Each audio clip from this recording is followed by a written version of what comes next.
Nuwun sinuwun.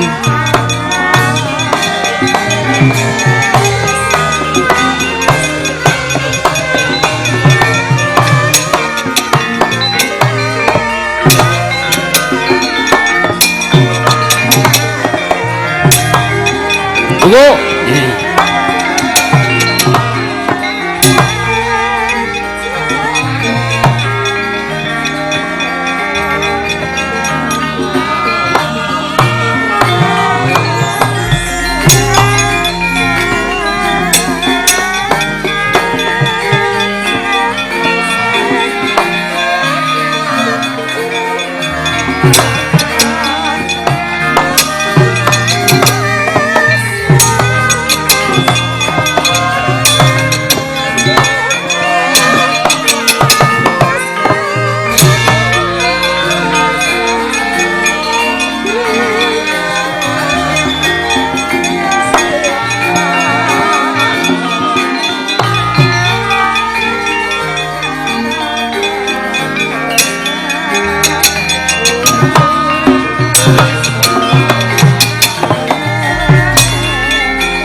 Sekro kang palata mengal parangat sampo sangyo ngadale karna detwelating kota Tanywangkung mangoncang nete benjang sangaji mijil ladhi nyong ngadali wuwus Om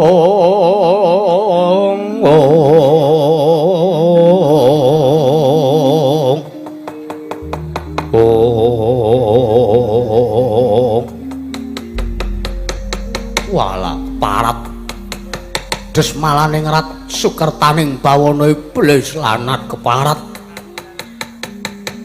perjurit wadya pala senegara pulo Kedah Kencana kula wonten dawuh sinuwun kula nyadong dawuh timbalan patuku Gusti kula Sang Nata sinuwun Prabu Gendra Swalawati.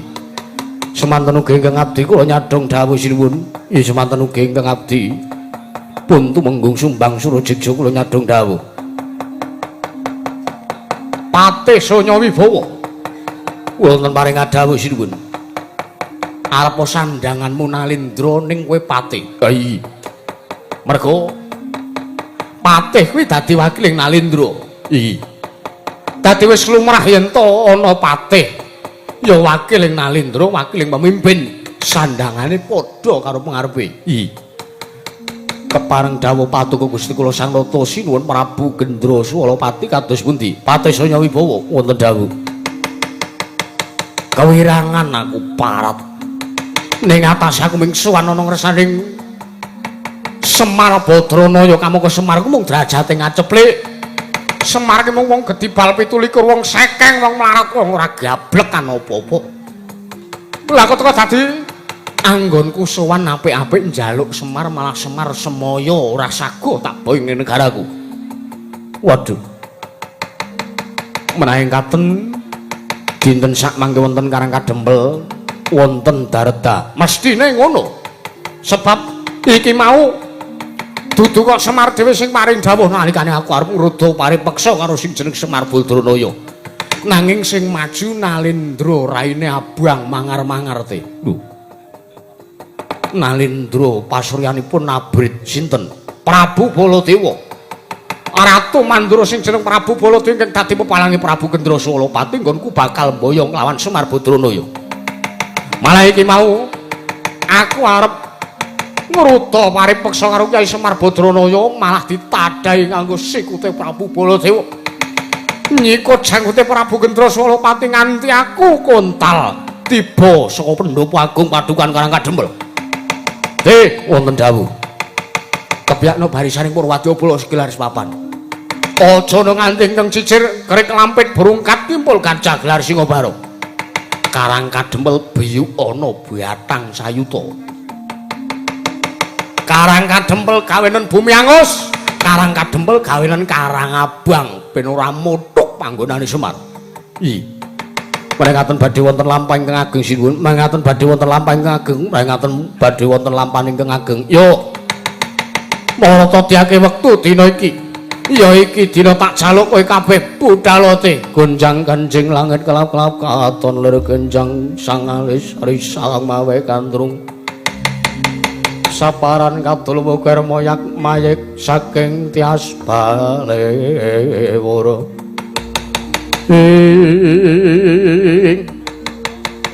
Aja ngasi kabeh para wadyabala mengko ora iso ngalahke sing jeneng Semar Badranaya. Luwih-luwih aku ngerti kondange Semar aku sok kulino nonton YouTube. Semar kuwi duwe wadyabala sing ora kejaba mung anak-anake sing jeneng Gareng Petruk lan Bagong. Ing ngaten kula mung sendika nderek dawuh paduka lajeng pinjang menapa mangkatipun ingkang abdi. Ora ketang sambung apa col intang. Tumuli budhalo dina iki Patisanya Wibawa nyuwun pamit matal wasilan. Sing ati-ati aja kaya bocah cilik. Metuwa laladan gondang wae pati. Ya pangening kalanyana klarangan moncara.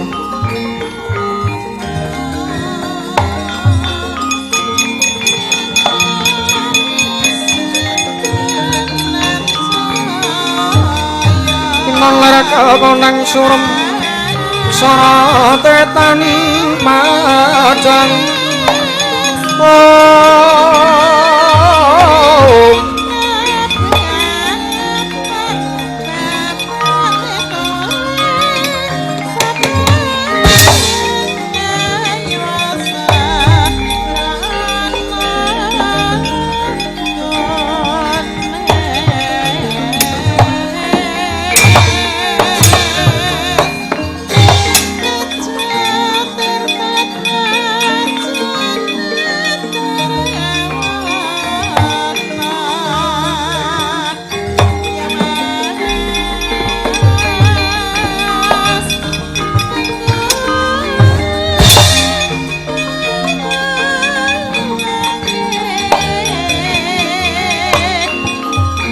iramane rada maju sithik.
Prabu Gendra Swalapati nalindreng pulo gedhah kencana nalika semanten dupi mulat budhalira Sangya Parwadabala saking negari pulo gedhah kencana nalika semanten dereng aningali kados pundi kridhanira Wadyabala saking negari pulo gedhah kencana wekasan gumawanganing awang-awang nengge Sang Prabu Gendra Swalapati ngideri jagat aningali kridhanira campuh perang Sangya Parwadabala saking paduan Karang Kadempel campuh kaliyan Parwadabala saking negaring pulo gedhah kencana nalika semanten mesat kebat kaya kilat kesit pindha tatit Sang Nata Prabu Gendra Swalapati nempuh mega mbelah langit nalika semanten nganti kaya bledhek candrane.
Bangkahang prosumbaran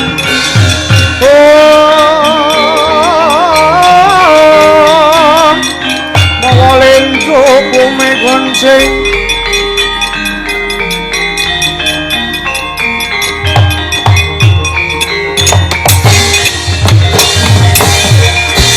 Dinata tilamun katututan lamun mangsa prawira digdaya prawira digdaya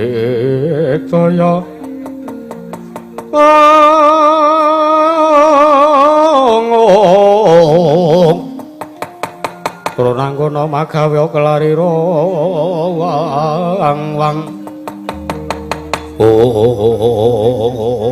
waladala setan ora tatanan parat lagi wae aku mlebu ning wewengkon Pedukuhan Karang Kadempel lah kok dadi ana satriya bungkik kakik kunting tangting ngaglah ning ngarepanku sapa kowe bangsat kowe takon karo aku yo aku takon karo dedapuranmu sadurunge aku wangsulan sapa kang dadi aranku luwih dhisik kowe ngaku sapa jenengmu lan ngendi dangkamu walah setan ora tatanan pandit kowe durung tepung karo aku wis wani njunjung dongko njunjung aran parat yo kowe tak takoni urung wangsulan malah genti takon karo aku yo Bloko Suta takon karo aku kaseting Sang Prabu Gendra Swalapati Wadya Bala-pulung kedah kencana aku tumenggung Sumbang Surajigja tumenggung Sumbang Surajigja dasar kepuranyata sapa kowe takon karo aku Raden Hari Setyaki Senopati ning Ndarawati Satrenggar Boruci kowe sing jeneng Setyaki parat dasar kepuranyata yo aku wis krungu kondangmu kowe kondang nek ngantemi wong mesti musuhmu sirahe pecah ning aku ora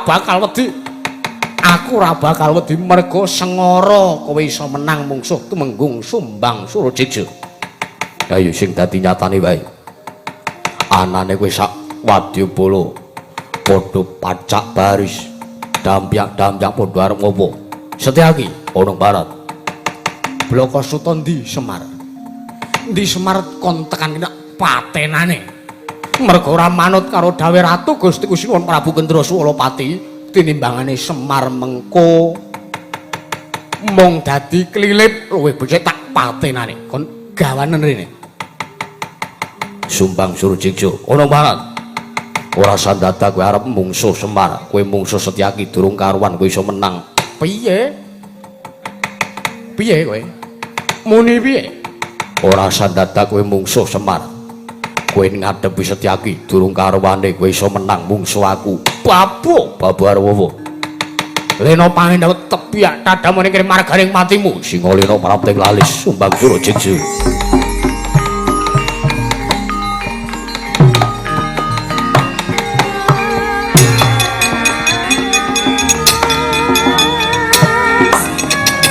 awas kowe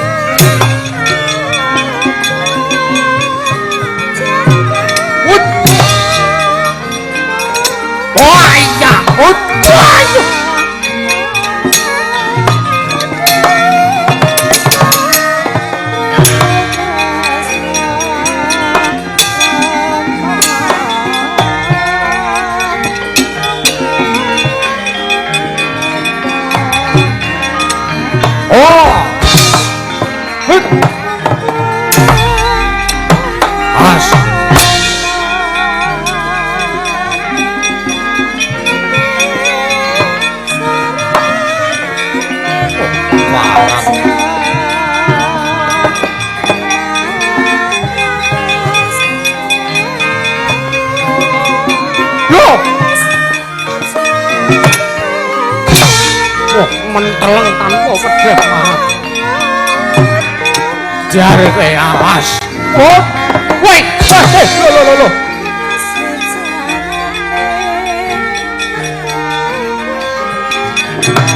parat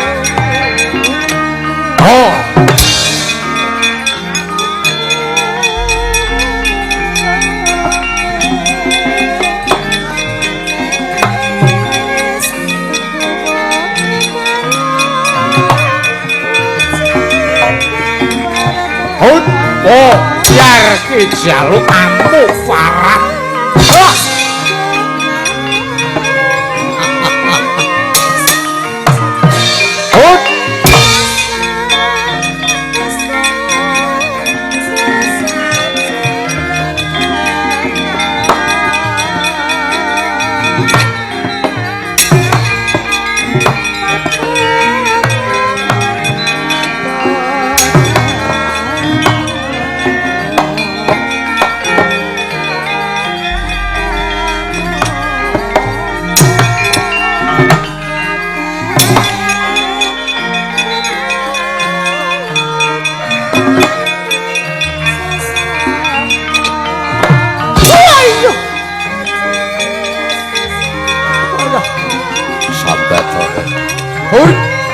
Ayah, mati ya. Oh ayah, wawas kowe. Oh ayah, mati. Sabat to. Anggep opo? Nganggep kowe aku ra iso ngalangi kowe. Kowe dhewe kewirangan. Yo. Awas kowe. Awas. Yo.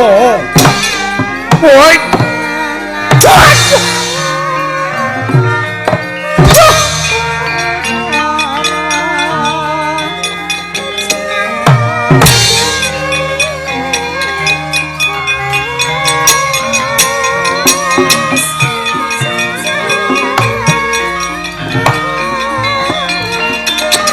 Wah.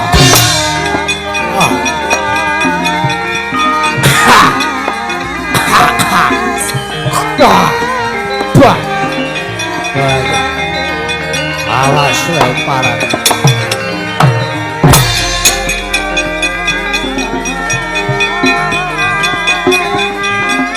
As. Karpe. Put. Oh ayah. Mati aku. Oh as. Wait. Tuh. Aduh.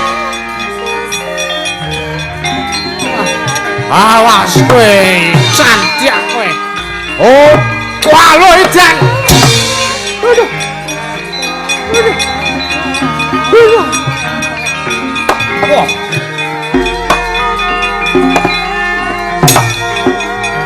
Aduh. Kowe lak candhak magenti nyandak aku parah. Rene.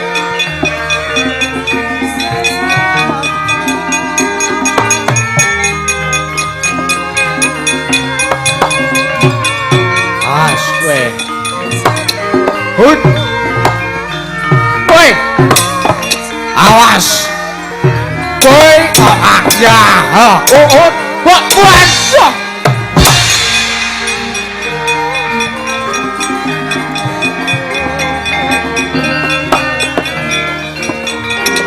Wah.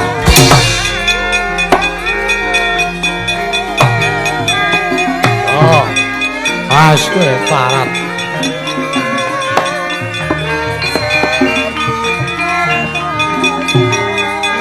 Cocok tumbak jebol dadamu.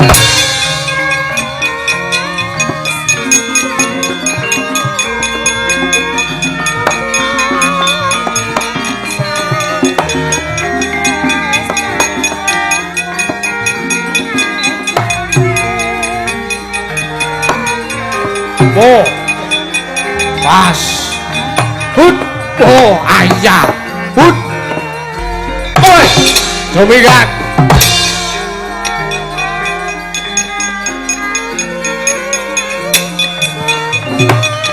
Oh, awas kowe. Iya. Wah. Loh. Hut.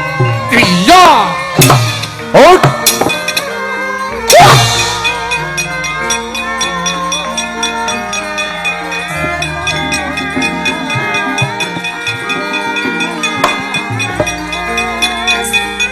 Oh, nyekel godhok barang. Yo. Pas. Oh, ah, enggak. Ayo, wait. Wah.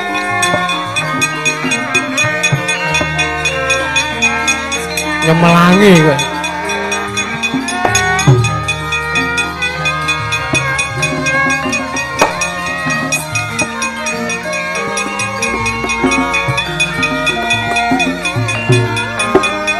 Awas. Oh, ayo, wah, aja, oh, wait, ayo, ayo, ayo, ayo.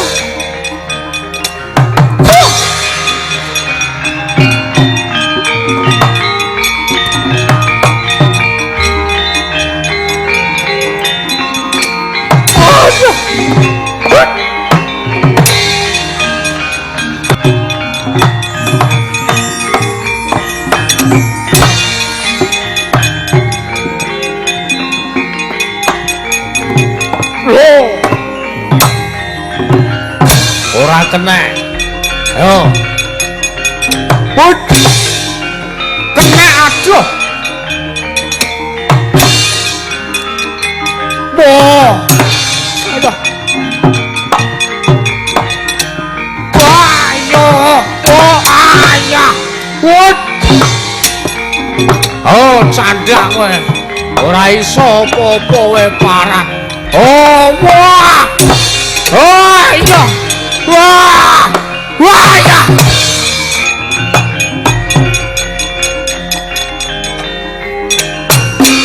Menungso ora tatanan. Walah kok dadi wadyabala saka Pulau Gedhah Kencana. Morat-marit ora karuan kaya ngene kanane.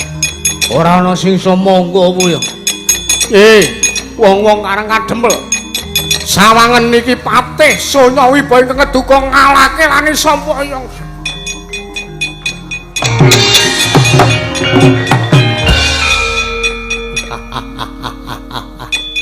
Satriya sisih. Sapa wae parat? Takon karo aku omahku ming kidul kuwi. Lho. Omahku ming kidul kuwi piye? Kidul kuwi segara. Aku satriyaning angkatan laut. Raden Antasena. Wah, laitan kuwi Antasena, dasar Keparanyata. Ayo Ndi Semar. Semar ora mbok ulungi aku kelakon ning kene margane patimu. Wah! Waduh. Waduh. Waduh. Waduh. Waduh.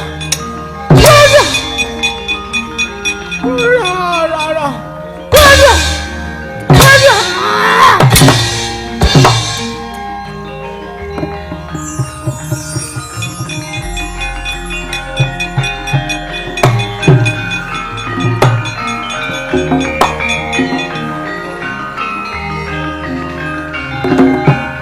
Oh, ae padas kok iki angel. Rada rene.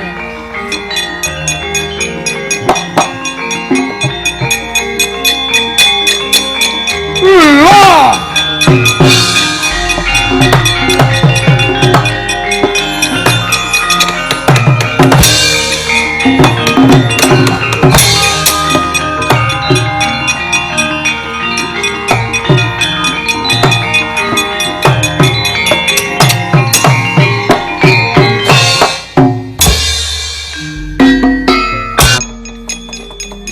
Wadyabala kula kok dadi sepi mamring. Ora ana wong wing. Ingkang keduka isih padha mapan ning Karang Kadempel. Walah. Pancen Semar Sarapati parat. Nganti kowe gawe patine pepatih negara ing Pulau Gedhah Kencana. Patih Sonya Wibawa mati pendem urip-uripan. Walah, bangsat ora tatanan. Semar. Semar kowe wis wani gawe dukaning Ratu Pulau Gedhah Kencana. Kowe uga kudu wani tanggung jawab Semar. Sawangen aku nglika pusaka. Aran Kyai Candra Wirayang. Satya Satra Karang Kadempel. Diadani kening Pusakaku Kyai Candra Wirayang ora nglumpruk tanpa daya. Aja diundang Prabu Gendra Swalapati wae.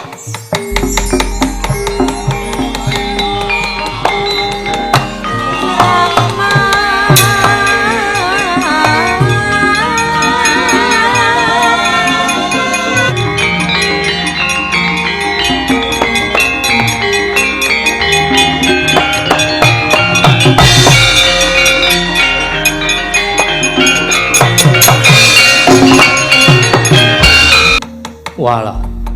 Lah kok dadi kaya ngene kedadiane.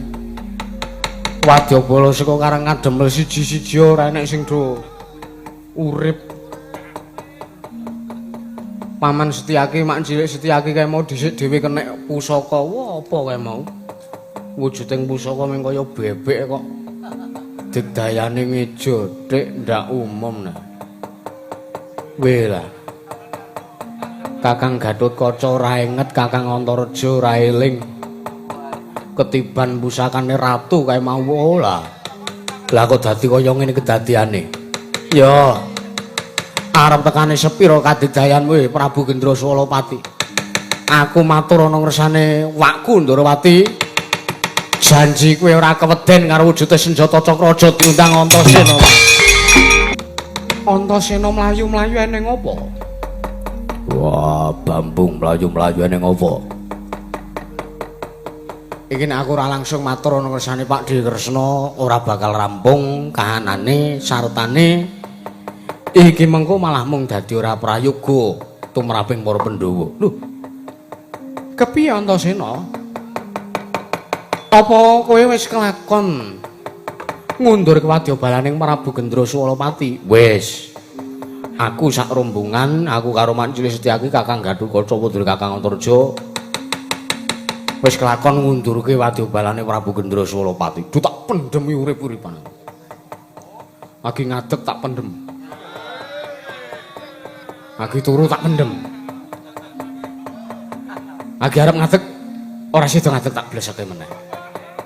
Tak tutuk gundule. Lah iya Cencah Sekti. Ah iya. Mampu padha aku. Ning aku arep matur iki ketiwasan Pak Dewi. Ketiwasan piye? Prabu Gendra Swalapati pancen wis kentekan wadyabala. Iya. Ora ana siji-siji wadyabala sing iso ngalahke wadyabala saka Karang Kadempel. Ning sing ketiwasan, sing bahaya, sing ndrawasi kuwi ora kok wadyabalane Prabu Gendra Swalapati. Ning malah Prabu Gendra Swalapati dhewe. Ingkang keduka iki mau kaya ngamuk punggung ambabi wuta. Kuwi tembung apa? Ambabi wuta. Babi kuwi cetha, wuta kuwi picak. Mbok tembung jaman saiki ora usah dibasake kaya ngono kuwi malah ora prayoga. Kadigdayane Prabu Gendra Swalapati saya marajalela. Malah iki mau Kakang Gatotkaca Kakang Antareja karo Mancili Setyaki dong lumpruk tanpa daya. Merga saka dayane ya kadigdayane wujude pusakane Prabu Gendra Swalapati kang aran Kiai apa ya mau? Kiai wujude pusakane kaya bebek kae lho, Dik. Ning ampuhe kagila-gila. Nganti nalika semono Kakang Gatotkaca tak gugah. Kakang Antareja tak gugah. Tak olesi banyu sungut ya ora tangi-tangi. Tak utik-utik ya ora tangi-tangi. Malah padha ora enek sing eling iki wadyabala saka Karang Kadempel, Dik. Kaget risang kapirang urinangkul kinempit kempit. Dosang retnaning bawana. Oh. Kuwi lah. Lah kok dadi digdaya kaya mangkono Antasena. Lah iya. Ning kok sike. Kaya-kaya kok aku ora percaya karo aturmu. Lho. Aku ki omong apa eneke lho, aku ki gal nek dipaidu. Sampeyan ki wong tuwa gaweane ming maido wae. Lho kok sik Antasena kuwi ora kondang seneng ngapusi, Antasena kuwi ora populer. Ora iso nggunakake tembung jaman saiki ora usah dienggo. Kowe iki rak kondang lesok nambah-nambahi perkara to. Nek ora percaya sampean coba dhewe. Nek sampean ora percaya mang nyoba dhewe ya kono. Tatakono wujude pusakane Prabu Gendra Solopati. Werkudara, kono dawuh apa Didang kakangku? Tak kira kok pancen kudu ditaliti. Coba tontonen kaya ngopo kadigdayane pusakane Prabu Gendra Solopati. Yo.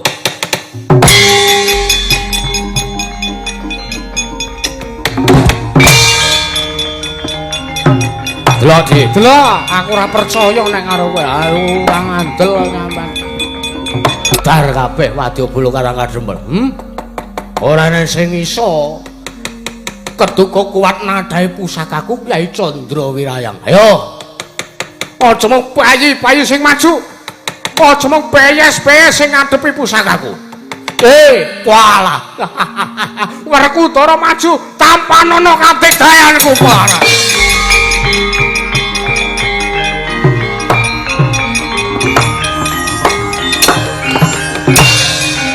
Utar kowe.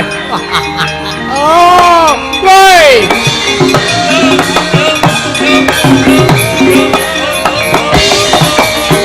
Oh.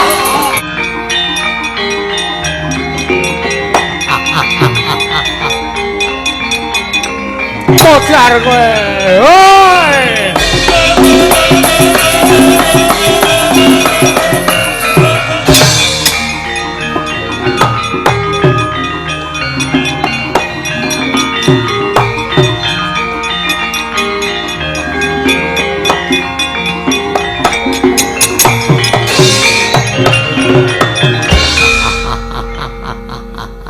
Diaga kaya ngapa nek mungsuh pusakaku iki arep pomeng cilik ning ampuh.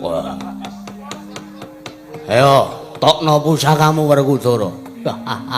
Mudyar nglumpruk tanpa daya kowe parat yo. Tak wadahi karung-karumbuh kowe tak go ning negaraku parat.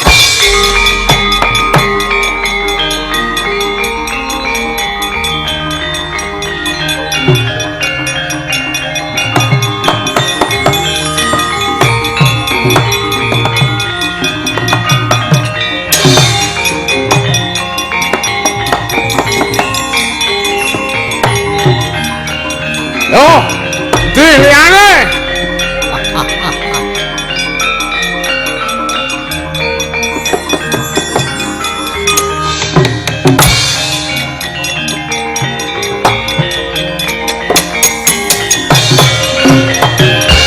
Walah kok dadi jebul tinemune ampuhe kagila-gila pusakane Sang Prabu Gendra Solopati. Nganti Werkudara mbuh ning ngendi pernahe ora tak mangerteni. Lah kae tak sawang kok malah Yayi Janaka panengah Pandhawa melu maju ning pabaratan. Arjuna. Arjuna. Arjuna mandhek aja ngeyel Dimas, aja ngeyel Dimas.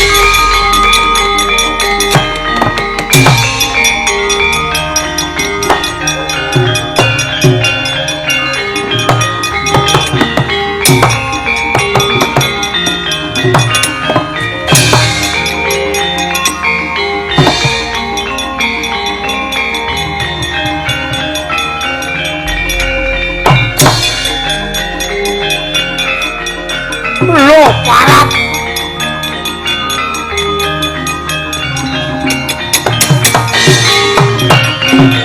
Walah setan ora tatanan. Lagi enget nenek wong Darawati ning Karang Kadempel. Oh lah Kresna, Kresna.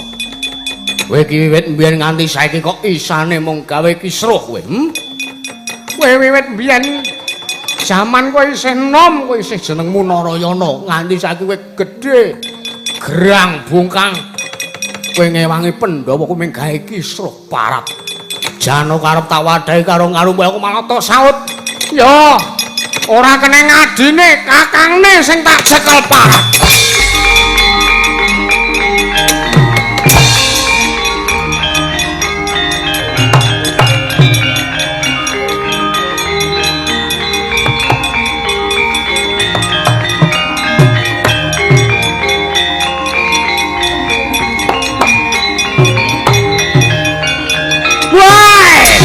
Wah!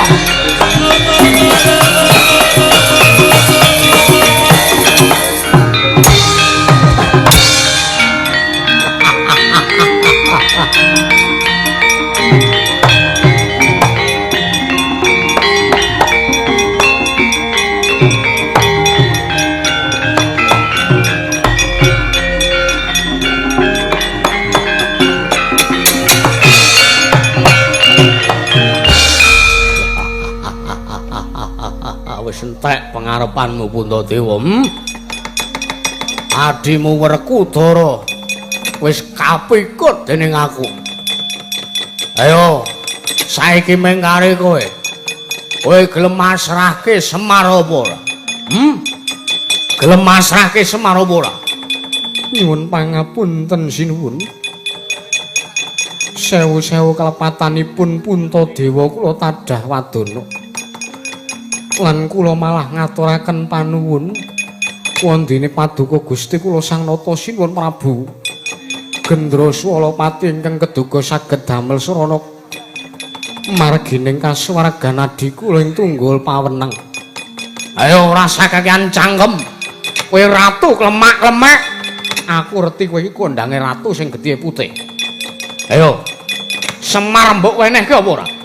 Semar mbok paringake ana ngersane Sang Prabu Gendraswalapati apa ora? Nyuwun pangapunten sinuwun. Kula mboten ikhlas menawi kula masrahaken Kakang Semar dumateng Paduka.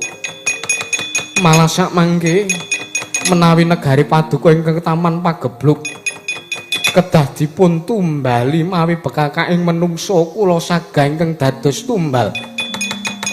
Kula sagah menawi sak mangke kula badhe dipun pejahi wonten negaring pulo Gedhah Kencana sampun ngantos Kakang Semar sinuwun. Jalaran kewajibanipun Kakang Semar wonten ing Madyapada menika taksih kathah. Kakang Semar menika taksih nggadahi tanggel jawab inggih menika momong kawontenan wonten ing Nuswa Jawi menika. Pramila menawi Paduka kersa inggih kula kemawon ingkang Paduka boyong wonten negari Paduka ing pulo Gedhah Kencana. Sampun ngantos miloro lan mulasara lan sampun ngantos ngroda paripeksa dhumateng Kyai Semar Badranaya. Kakang Semar mboten lepat nanging Puntadewa ingkang lepat. Kenging menapa Kakang Semar ingkang gadhah lelabuhan tumrap para Pandhawa teka Darma Kusuma meneng kemawon. Teka kula kendel kewala. Duston temen menawi dipun periksani tiyang kathah sinenggo Puntadewa nalindra ingkang boten mengeti dhumateng lelabuhanipun Kakang Semar Badranaya. Tinimbang kula gesang wirang luwung kula pejah wonten asta Paduka Sang Sinuwun Prabu Gendraswalapati tak turuti panjalukmu parat.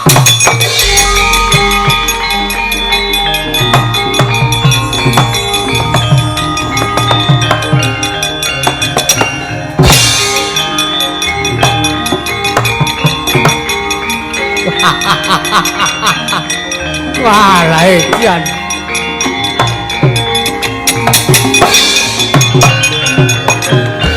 Yo, Pandhawa wis entek.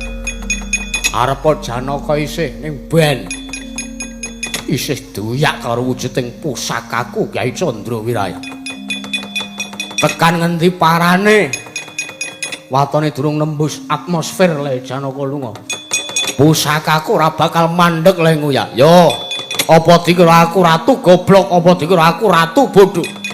Aku wis kelakon mikut Pandhawa pamonge sisan sing jeneng Semar kae. Tak wadane karo karumbo, tak pasrahke ana dewaning Angkara Murka waras.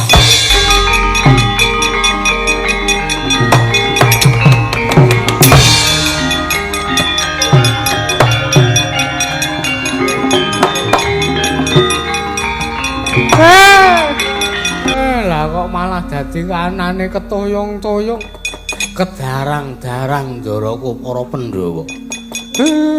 Semar ki wong sing kepiye? Aku ki dipasrahi amanah tanggung jawab kon momong Pandhawa. Lah mbasa Pandhawa duwe gegayuhan aku kok mung meneng wae. Ngasi kae Ndara Werkudara karo Sinuwun Puntadewa kapikut karo sing jeneng Prabu Gendraswalapati. Aku nek meneng wae wirang Semar. Elek jenengku minangka pamonge Pandhawa. Tak nyipta wujude Semar. Ben Semar ingkang palsu pindha warna iki ben digawa karo Prabu Gendraswalapati. Aku tak ngatas ana ngersani dewa. Tak nutuh, aku tak nggugat ening kayangan Ngondar-andir Bawana. Lah kok Pandhawa ki ora ndek luput apa-apa, lah kok malah dadi kaya ngene kanane.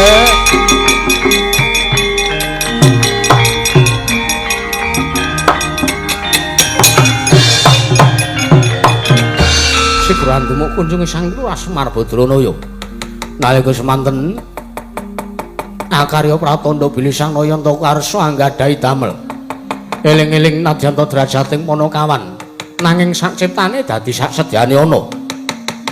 Nalika semanten sigra nyipta wujuding Sang Lurah Semar Badranaya Pindawarni. Sigra nglepasaken wujuding suweng lombok abang dinasta dening Sang Lurah Semar Badranaya. Wujuding suweng den sabetaken ing Bantolana wujuding Sang Lurah Semar Badranaya.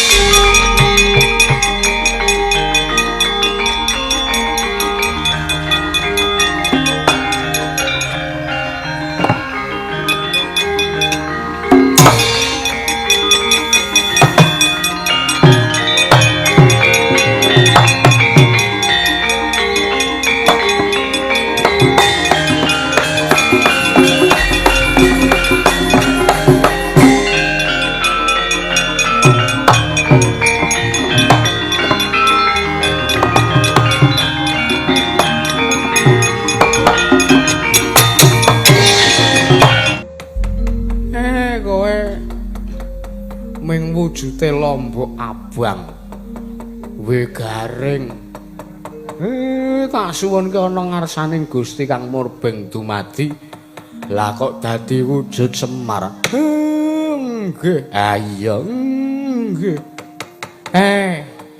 kowe mapano ning kene ya aku tak munggah ana ngersane dewa kok nek ana ratu sing jeneng Prabu Gendra Swalapati arep mboyong kowe kowe manuta nggih namung sendika ndederek panjengandika Ki Lurah Semar Badranaya apik ya wis ngono wae mesake ndara-ndaraku para Pandhawa nek ora entuk kinayoman saka dewane ora bakal rampung lan ora bakal kelakon gegayuhane para Pandhawa Semar nggih Semar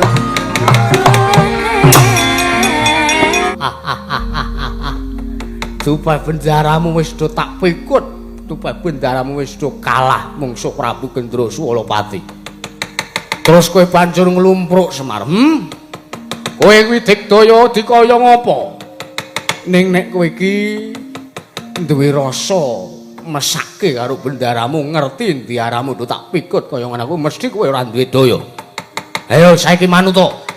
Manuta kowe tak boyongane negaraku dadi tumpal wadaling praja. Namung sendika ndederek. Menapa ingkang dipun kersakaken dening Ratu Gusti kula sinuwun Prabu Gendra Swalapati. Kula mboten badhe awel, kula mboten badhe wegah. Tartentu kula namung sendika ndederek kula ajeng dipendhem urip-uripan nggih mboten napa-napa. Yo. Nek ngono kowe soroh karo patimu. Kowe wis jeleh nyawang glaring jagat desmi rembulan kowe wis wegah urip Semar. Ya nek ngono sawangen kadigdayanku. Kula pitados menawi paduka mrika digdaya pun kula ajeng dinapake kula nderek tak pikut ning negaraku kowe Semar.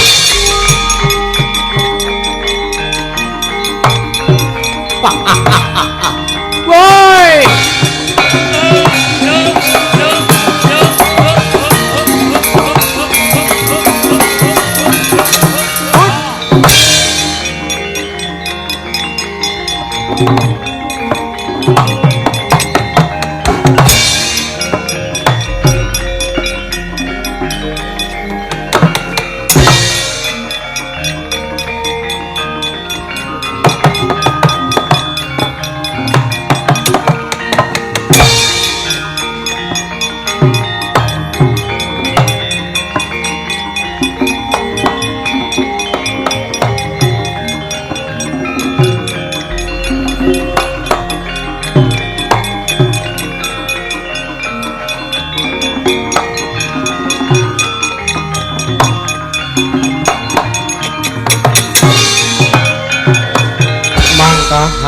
Sesumbar mawa lindhu bumi gonceng kumaludhuk untur katok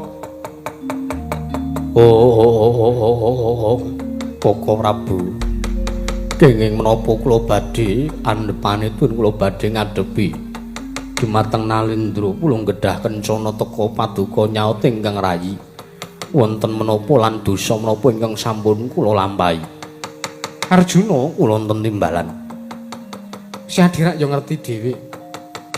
Selagre Kakang Werkudara ing tunggul pawenang wae kapikut dening Prabu Gendraswalapati apa meneh Siadi. Inggih. Siadi ya wis weruh dhewe kadigdayane pusakane Prabu Gendraswalapati ampuhe kagila-gila. Nganti kadangku setyaki karo para lancur-lancur Pandhawa keceprene durung ana ingkang ngenget. Durung ana ingkang bisa uwal saka kadigdayaning pusaka Kyai Candrawirayang. Lajeng kersa paduka kados pundi? Arjuna wonten timbalan. Ana ing Karang Kadempel isih lenggah kaya Prabu Baladewa. Ingkang rikala semana sajak ngangah-angah arep ngundurke karo ratu pulung gedhah kencana ning mbasa ngerti kadigdayane Kyai Candrawirayang kok Prabu ndelik. Lah piyai napa kaya ngoten. Mung gedhe suarane tok. Ndelik karo Bagong karo Gareng karo Petuk. Inggih. Weruh to kae, sikile kae ning mburi genthong kae. Inggih, kok Prabu. Sak mriko to sampean iki. Wah, aku wis ning kene kan mau. Ora ngesuk-suk. Bagong Jedan kowe, Bagong Jedan. Mboten, sampean sak mriko, kula mengke ketok. Kula ndelik kok grenang-greneng. Kersa paduka kados pundi? Kok Prabu ben lenggah ning Karang Kadempel. Inggih. Ana kawan kae diganti. Lajeng badhe tindak dhateng pundi Koko Prabu? Menyang endi panane Prabu Gendraswalapati ditutke Yai? Dititi priksa kira-kira mengko kadangmu Yai Prabu Darmakusuma apa dene Dimas Werkudara arep digawa menyang endi lan arep dikapakke? Mengko ditonton kahanane Arjuna pandhita kang kinarya wangsit. Pindha kembang sepa matusari ning tawang.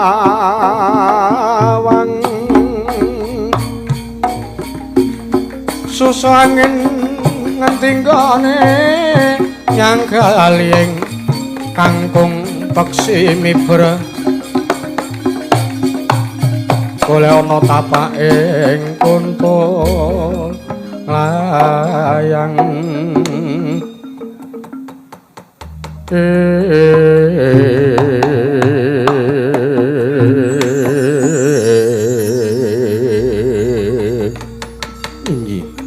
menengkaten kula namung sendika ndherek dawuh paduka Kanjeng Koko Prabu Ndarawati. Digege mangsane digelak wancine Panakawan aja nganti lali. Kudu dikanthi Yayi. Inggih Koko Prabu, monggo kula dherekaken Koko Prabu.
gageh slakonangan sabar.